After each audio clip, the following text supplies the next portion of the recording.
Hello everyone, I'm Madan Gowri. Hello my dear English world.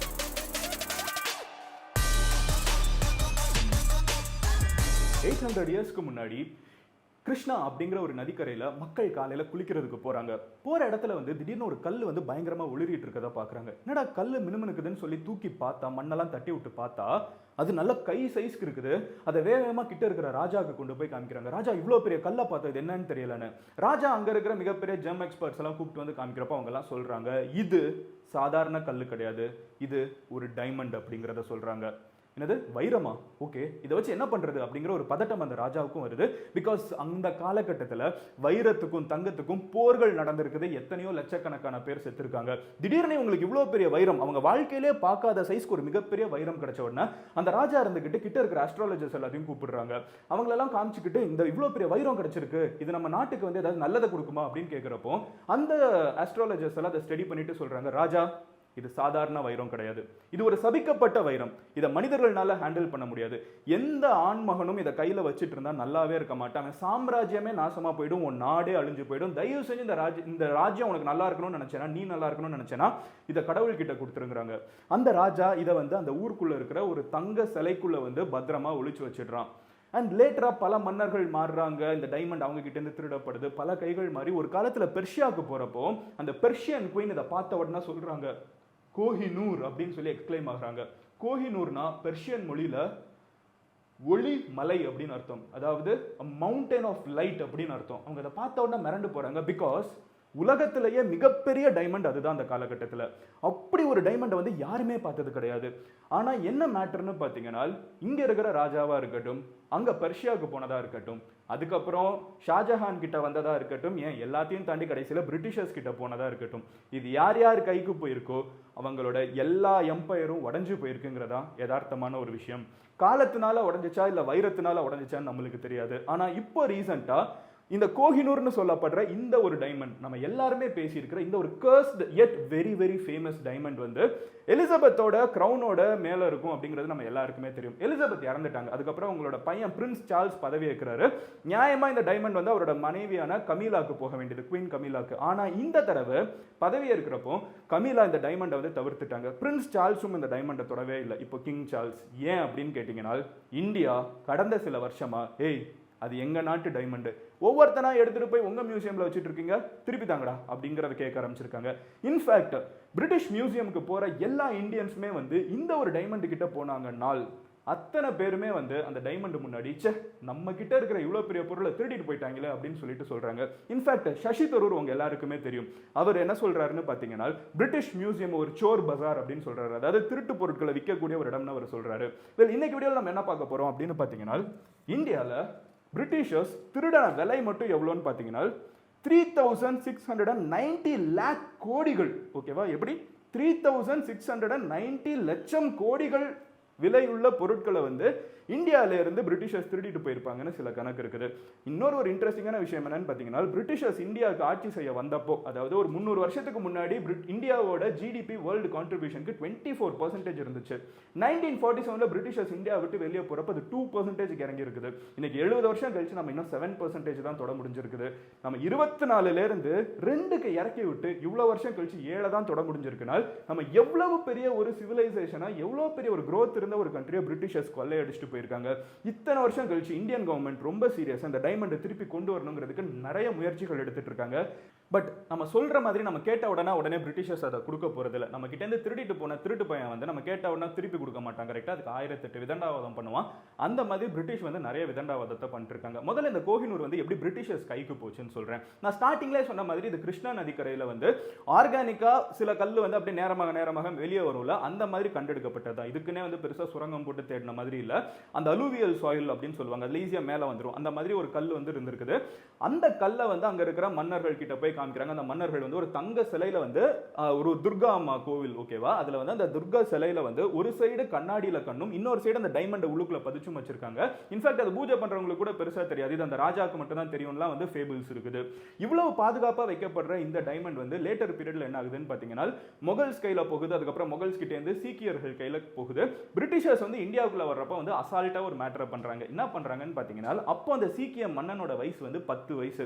British diplomats வந்து இந்த 10 வயசு சீக்கிய மன்னன் கிட்ட நிறைய விஷயங்களை வந்து ஒரு அக்ரிமெண்ட் சைன் பண்றாங்க. அந்த அக்ரிமெண்ட் சைன் பண்றப்போ அவங்க முக்கியமா வாங்கிக்கிற ஒரு விஷயம் என்னன்னு பாத்தீங்கன்னா கோஹினூர் டைமண்ட். எப்படி உலகத்தோட ரொம்ப பெரிய டைமண்ட் அந்த காலகட்டத்தில் உலகத்தில் எல்லாருக்கண்ணும் பார்த்து மிரண்டு போற டைமண்டை வந்து ஒரு 10 வயசு பையன் கிட்ட இருந்து அவன் ராஜாவா அங்க உட்கார்ந்துட்டு இருக்கான், அவனை ஏமாத்தி அவங்க கிட்ட இருந்து வாங்கினது தான் வந்து இந்த கோஹினூர் பிரிட்டிஷர்ஸ் கையில போச்சு.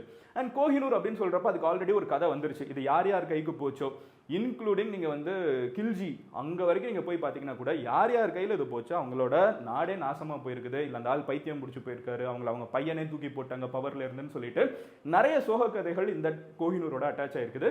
இன்ஃபேக்ட் இதை நிறைய ராஜாக்கள் வந்து கண்ட்ரோலுக்கு வந்துச்சுன்னா பாதுகாக்கணும், அதே நேரத்தில் பயத்தோடய இருந்தாங்க. பிரிட்டிஷ் கைக்கு போனப்போ இந்தியா ராஜாக்கள் நிறைய பேர் பெருமூச்சு விட்டாங்கன்னு கூட சொல்லலாம். ஆனா பிரிட்டிஷ்க்கு போனதுக்கு அப்புறம் அவங்க ஒரு விஷயத்துல தெளிவா இருந்தாங்க.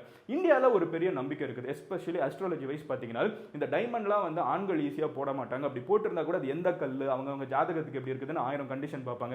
சில டைமண்ட் ஒருத்தங்களை ஏற்றி விடுன்னு சொல்லுவாங்க, சில டைமண்ட் அவங்களை கீழே இறக்கி விடுன்னு சொல்லுவாங்க. அதனால ஆண்கள் ஜெனரல் இந்த ஜெம் ஸ்டோன்ஸ் மேல ஒரு பயமாவே வந்து இந்தியாவில் ரொம்ப வருஷத்துக்கு இருந்திருக்காங்க.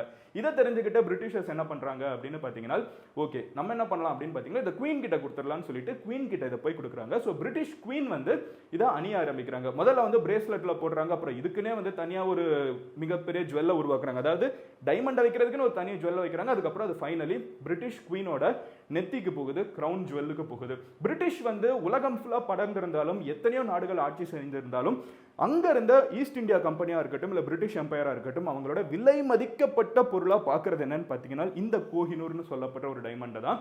இப்போ இந்தியா வந்து எங்க கிட்ட எடுத்ததெல்லாம் திருப்பி கொடுன்னு சொல்றப்போ நிறைய விஷயங்களை அவங்க கொடுக்குறாங்க. ஆனா அந்த கோஹினூரை மட்டும் கொடுக்க மாட்டேங்கிறாங்க. காரணம் என்னன்னு பாத்தீங்கன்னா ஒன்னு அது கோஹினூர். நான் சொன்னேன்ல ஒரு பெர்ஷியன் குவீன் வந்து இதை முதல்ல பாக்குறப்போ அவங்க எக்ஸ்பிளைன் பண்ண வார்த்தை அதுதான் கோஹினூர் அப்படின்னு. அதாவது ஒளி மலை அப்படின்னு சொல்லி எதிர்பார்க்கிற ஒரு வியந்து போக வைக்கிற மவுண்டன் ஆஃப் லைட்னு ஒரு கல்லை பார்த்து சொல்றாங்கன்னா அதை நேரில் அந்த காலகட்டத்தில் பெருசா லைட் எல்லாம் இல்லாத காலகட்டத்தில் ஒரு இருட்டான ரூம்ல ஜொலிக்கிற கல்லை பார்த்தா அவங்களுக்கு எப்படி எக்ஸ்கிளமேஷன் இருக்குன்னு யோசிச்சு பாருங்க. அவ்வளவு பிரைஸ்டு பொசிஷன்ங்கிறதுனால அவங்க அவ்வளோ ஈஸியாக கொடுக்கல. கடந்த பல வருடங்கள்ல வந்து இந்தியா நிறைய முறை வந்து கலாய்ச்சிருக்காங்க. சசி தரூர் அங்கேயே போய் நீங்க வந்து ஒரு சோர் பசார் நடத்திட்டு இருக்கீங்க பிரிட்டிஷ் மியூசியம்னு சொல்லிட்டு. ஏன்னா உலகத்துல எங்கெங்க போய் எங்கெங்க அவன் பெர்மிஷன் இல்லாம அவன் வீட்டுக்குள்ள போயிட்டீங்க, போயிட்டு எல்லாத்தையும் 200 வருஷம் திருடிட்டு உங்களோட மியூசியம்குள்ள வச்சிட்டீங்கன்னா அது பிரிட்டிஷ் மியூசியம் ஆயிடுமா, அது திருட்டு பொருள் வைக்கிற பசாரா அப்படின்னு திட்டிட்டு கூட வந்துட்டாங்க, கலாய்ச்சிட்டாங்க. ஆனா பிரிட்டிஷர்ஸ் இது இன்னும் திருப்பி கொடுக்கறது இல்ல. இன்ஃபேக்ட் அதுக்கு பிரிட்டிஷர்ஸ் சொல்ற ஒரு வாதம் என்னன்னு பாத்தீங்கன்னா it was given as a gift அப்படிங்கிறாங்க. நான் சொன்னேன்ல ஒரு 10 வயசு ராஜாவை ஏமாத்தி வாங்கிட்டாங்கன்னு. அவங்களோட கிளைம் என்னன்னு பாத்தீங்கன்னா மற்றதெல்லாம் நாங்கள் பிடுங்கணும் எடுத்தோம் அப்படின்லாம் சொல்றீங்க, இது உங்க ராஜா தானே எங்களுக்கு கிஃப்டாவே கொடுத்தாரு. எது அந்த 10 வயசு பையனை ஏமாத்தி பிடுங்குறத வந்து இவங்க கிஃப்ட்னு வச்சுக்கிட்டாங்க. கிஃப்டா கொடுத்துருக்காரு, எங்க கிட்ட அக்ரிமெண்ட் இருக்குது பாரு அப்படின்னு சொல்லிட்டு அந்த ட்ரீட்டியை எடுத்து காமிக்கிறாங்க. But anyway all that being said and ton இப்போ வந்து இந்தியா முதல்ல இருந்த மாதிரி ஒரு நிலைமையில இல்லை. இன்னைக்கு we are a much stronger country and நம்மளோட தான் அங்கே பிரைம் மினிஸ்டராகவே உட்கார்ந்துட்டு இருக்காரு. உலகம் ஃபுல்லாவே வந்து இந்தியன்ஸோட இன்ஃப்ளூயன்ஸ் இன்னைக்கு வேற மாதிரி இருக்குது. இப்போ பிரிட்டிஷர்ஸ் வந்து அதே மாதிரி லெஃப்ட் ஹேண்ட்ல நம்மள டீல் பண்ண முடியாதுங்கிறத யதார்த்தமான ஒரு விஷயம். இப்போ இந்தியா வந்து ரொம்ப ஸ்ட்ராங்கா டே குட்ரா அப்படின்னு சொல்லி மிரட்டி கேட்டா பிரிட்டிஷர்ஸ் கொடுத்து தான் ஆகணும், வேற வழி கிடையாது. ஏன்னா அவங்க எவ்வளவு நாள் தான் ரெசிஸ்ட் பண்ண முடியும். இன்ஃபேக்ட் நியாயமா நம்மளோட பொருள் தானே அது. கமிலா இப்போ இருக்கிற குவீன் இருக்காங்கல்ல அவங்களுக்கு நியாயமா இது அவங்களோட கிரவுன் ஜுவல்ல அவங்களோட வம்சப்படி வர வேண்டியது. அவங்களும் இன்னும் தொட மாட்டாங்க. இன்னும் வெள்ளக்காரங்க என்னதான் வந்து பயங்கரமான என்ன சொல்ல அட்வான்ஸ்டு பீப்புள் இந்த மூட நம்பிக்கைலாம் இல்லாதவங்க சயின்டிஃபிக் பீப்புள்னு சொன்னாலும் ராஜா இன்னும் அதை தொட மாட்டாரு. அங்க இருக்கிற ராணி கிட்ட தான் கொடுப்பாங்க. ஏன்னா நான் ஸ்டார்டிங்ல என்ன சொன்னேன், அந்த கல்லை தொடுறவன் கெட்டான்னு. ஆனா அப்ப அந்த பொண்ணு அந்த கல்லை வந்து தொடுற பொண்ணு இருக்கலாம். கடவுளா இருக்கட்டும் பெண்களா இருக்கட்டும் இந்த கல்லுனால பிரச்சனை வராதுன்னு நினைக்கிறாங்க. அதாவது இந்த கோஹினூரா இருக்கட்டும் டைமண்டா இருக்கட்டும் அதனால பிரச்சனை வராதுன்னு நினைக்கிறாங்க. ஆண்களுக்கு தான் பிரச்சனை வருங்கிறதா அங்க இருக்கிற ஐதீகம், இந்த கல்லை சுத்தி இருக்கிற ஐதீகம். ஸோ பிரிட்டிஷர்ஸ் வந்து அந்த குவீன் இன்னும் யூஸ் பண்ணாம அதை தவிர்த்துட்டாங்க. பட் இந்த மாதிரி வேற என்னென்ன பொருள் எடுத்துட்டு போயிருக்காங்க, இதெல்லாம் திருப்பி வரதுக்கு வாய்ப்பு இருக்கான்னு பார்ப்போம். அந்த மாதிரி பிரிட்டிஷர்ஸ் எடுத்து போனா 5 இன்ட்ரெஸ்டிங்கான பொருள்ல மீதி 5 நான் சொல்றேன், ஓகேவா? ஒன்னு என்ன அப்படின்னு பாத்தீங்கன்னா திப்பு சுல்தானோட டைகர்.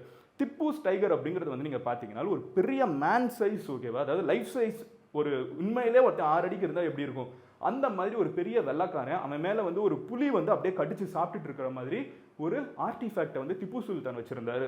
அதை வந்து நீங்க மெஷின் மாதிரி யூஸ் பண்ணீங்களா, அதுல வந்து சவுண்ட் வரும், அந்த பல்லு வந்து அப்படியே உள்ளுக்குள்ள போய் கடிச்சிட்டு வெளியே வரும். இதுல பியூட்டி என்னன்னு பாத்தீங்கன்னா இதுல பேட்டரி கிடையாது, எலக்ட்ரிசிட்டி கிடையாது. அந்த காலகட்டத்தில் இந்தியன்ஸ் கிட்ட இப்படி ஒரு டெக்னாலஜி இருந்துச்சுங்கிறத ஹைலைட். இந்த பிரிட்டிஷர்ஸை கொல்ற மாதிரி டைகரை வந்து ஏன்னா திப்புவை வந்து டைகர்னு சொல்லுவாங்க, அந்த பொம்மையவே அவங்க தூக்கிட்டு போயிட்டாங்க, ஓகேவா? இது ரொம்ப பெரிய ஆர்டிஃபேக்ட், லைஃப் சைஸ், நல்ல சம பெருசு, குட்டி பொம்மை கிடையாது, பெருசு, ஓகேவா? ரெண்டாவது என்ன அப்படின்னு பாத்தீங்கன்னா வைன் கப் ஆஃப் ஷாஜஹான். ஒரு ரொம்ப ரேரான ஒரு ஜெம் ஸ்டோன்னால உருவாக்கப்பட்ட ஒரு பர்டிகுலர் வைன் கப்பு, கீழே லோட்டஸ், மேலே வந்து ஒரு ரேம் அப்படின்னு சொல்லப்படுற ஒரு பர்டிகுலர் ஆடோட முகம்னு சொல்லிட்டு ரொம்ப பயங்கர பியூட்டிஃபுல்லாக செதுக்கப்பட்ட ஒரு சிற்பம். அது வந்து வைன், ஷாஜஹான் வந்து வைன் குடிக்கிறதுக்கு யூஸ் பண்ணியிருக்காரு. யார்? நம்மால் டெல்லியில் உட்காந்துட்டு நல்ல வேலைக்கு தாஜ்மஹாலை கொண்டு போகிற மாதிரி இல்லை, அதையும் தூக்கிட்டு போயிருப்பாங்க, அதை எடுத்துகிட்டு போயிட்டாங்க. மூணாவது என்ன அப்படின்னு பார்த்தீங்கன்னா ரஞ்சித் சிங்கோட த்ரோன். மகாராஜ் ரஞ்சித் சிங்கோட த்ரோன் வந்து ரொம்ப ஃபேமஸான ஒரு விஷயம். ஃபுல்லாக தங்கமாக இருக்கும், அதை பார்க்குறதுக்கு அவ்வளோ பியூட்டிஃபுல்லாக இருக்கும். தங்கத்தினால உருவாக்கப்பட்டது. தாமரை இலை வந்து விரிஞ்சா எப்படி இருக்கும் அந்த மாதிரி தங்கத்திலே செதுக்கியிருக்காங்க. இதில் பியூட்டி என்னன்னு பார்த்தீங்கன்னா மகாராஜ் ரஞ்சித் சிங் காலகட்டத்தில் இதை செதுக்கினது வந்து ஒரு முஸ்லீம், ஓகேவா? அது வந்து பாகிஸ்தான், இன்னைக்கு இருக்கிற பாகிஸ்தான் ஏரியாவில் ஒரு ஆட்சி செஞ்சிருக்காரு. ஒரு முஸ்லீம் வந்து 10 வருஷத்துக்கு இதை செதுக்கி அவங்க கிட்ட கொடுத்துருக்காங்க. அதை திருடிட்டு போயிட்டாங்க திருட்டு பசங்க. அடுத்து நாலாவது என்ன அப்படின்னு பார்த்தீங்கன்னா த சுல்தான்கஞ்ச் புத்தா. இது வந்து புத்தரோட போத்கயா அப்படின்னு சொல்லப்படுற ஒரு இடத்துல தான் அவர் வந்து ஞானம் பெற்றாருன்னு சொல்லுவாங்க. இன்ஃபேக்ட் இது வந்து ஒரு பயங்கர இன்டர்நேஷனல் டூரிசம் ஸ்பாட். ஏன்னா புத்திசம்னு சொல்றப்போ மொத்த ஏசியாவுமே அங்கே கிளம்பி வரக்கூடிய ஒரு இடத்துல இருந்த ஒரு காப்பர் ஸ்டாச்சு, கிட்டத்தட்ட 500 கிலோ லைஃப் சைஸ் ஸ்டாச்சு வந்து திருடிட்டு போயிட்டாங்க. அண்ட் எல்லாத்தையும் விட நடராஜர் சிலை. நம்மளோட குலோத்துங்க சோழன் வந்து 1000 வருஷத்துக்கு முன்னாடி வச்சிருந்த ஒரு மிகப்பெரிய நடராஜர் சிலை 90 சென்டிமீட்டர் ஹைட்டு, அதையும் திருடிட்டு போயிட்டாங்க. இந்த மாதிரி பல ரேரான பொருட்களை வந்து பிரிட்டிஷர்ஸ் இந்தியாவிலேருந்து மட்டும் இல்லை, உலகத்திலேருந்து பல கண்ட்ரீஸ்லேருந்து திருடிட்டு போயிருக்காங்க. இப்போ இந்தியா அதை கேட்க ஆரம்பிச்ச உடனே ஆப்பிரிக்கா வந்து அவங்க கிட்ட எடுத்ததெல்லாம் கேட்க ஆரம்பிச்சிட்டாங்க. இப்படி இந்த வக்காண்டா ஃபார் படம் பார்த்தீங்கன்னா அந்த ஓப்பனிங் சீன்லேயே வரும்ல, வக்காண்டா படத்தில் தானே வரும். ஆமாம், அதில் தான் அந்த ஸ்டார்டிங்லேயே வந்து பிரிட்டிஷ் மியூசியம் ஃபுல்லாகவே வந்து பொருட்களாக இருக்கும். ஒரு ஆப்பிரிக்கன் வந்து அதை எடுத்த உடனே அங்கே இருக்கிறவன் சொல்லுவான், ஏய் தீஃப் அப்படின்னு. டேய் நீ அதை சொல்றியா, நீ அதை சொல்லலாமா, இங்கே இருக்கிறதே எங்ககிட்டேருந்து எடுத்துகிட்டு வந்தது தானடா அப்படின்னு சொல்லி கேட்பாங்க. அந்த மாதிரி இங்கே இருக்கிற எல்லா நாட்டோட வளங்களையும் சுரண்டி கொண்டு போய் உருவாக்குனது தான் பிரிட்டிஷ் எம்பையர். ஆனால் ஏதோ ஒரு விஷயம் யோசிச்சு பாருங்களேன், கடந்த 70 வருஷத்துல இந்த கோஹினூர் அவங்க எடுத்துட்டு போயிட்டாங்கல்ல, ஆனால் அவங்க எடுத்துட்டு போன காலகட்டத்திலேருந்தே கோஹினூர் அங்கே போனதுக்கப்புறம் பிரிட்டிஷர்ஸோட டவுன்ஃபால் தான் இருக்குங்கிறத கவனிச்சிங்களா? ஒரு காலத்தில் உலகத்தையே ஆட்சி செஞ்ச எம்பையர் வந்து இன்னைக்கு அவங்க சொல்றதை கேட்கறதுக்கு பக்கத்து கண்ட்ரி கூட ரெடியா இல்லை, அந்த அளவுக்கு டெசிமேட் ஆயிட்டாங்க. இப்போ இந்தியா வந்து ரொம்ப ஸ்ட்ராங்கா கோஹினூரை திருப்பி தடா அப்படின்னு சொல்லி கேட்க ஆரம்பிச்சிருக்காங்க. ஒரு சைடு சூப்பர், நம்ம திருப்பி கோஹினூரை கொண்டு வந்துடணும்னு யோசிச்சாலும் இன்னொரு சைடு நிறைய பேர் இருந்துக்கிட்டு கண்டிப்பாக வேணுமா, அதை எடுத்தவங்க எல்லாம் என்னன்னாங்கன்னு தெரியும்ல அப்படிங்கிற ஒரு ஜோன்ல தான் இருக்காங்க. ஸோ இந்த வீடியோ முடியறப்ப நான் உங்ககிட்ட கேட்கக்கூடிய கேள்வி என்னன்னு பார்த்தீங்கன்னா, நீங்க என்ன நினைக்கிறீங்க? இந்தியா வந்து இந்த கோஹினூரை திருப்பி கொண்டு வரணும்னு நினைக்கிறீங்களா, இல்லை அவங்ககிட்டே இருக்கட்டும் அப்படின்னு நினைக்கிறீங்களா? அண்ட் நீங்க என்ன ஏதாவது சோஷியல் மீடியாவில் ஃபாலோ பண்ணணும்னா ப்ளீஸ் மதன் கௌரின்னு சொல்லிட்டு எந்த இடத்துல சர்ச் பண்ணி you should be able to find my profile. நாளைக்கு நான் பார்க்குறேன். Then love you all, take care, bye. உங்கள் ஃப்ரெண்ட்ஸ் யாராவது இந்த வீடியோவில் ரொம்ப எக்ஸைட்டடாக இருப்பாங்க அப்படின்னு தெரிஞ்சுன்னா ஹிஸ்ட்ரி பிடிச்சவங்களுக்கு ஷேர் பண்ணுங்க. சியர்ஸ்.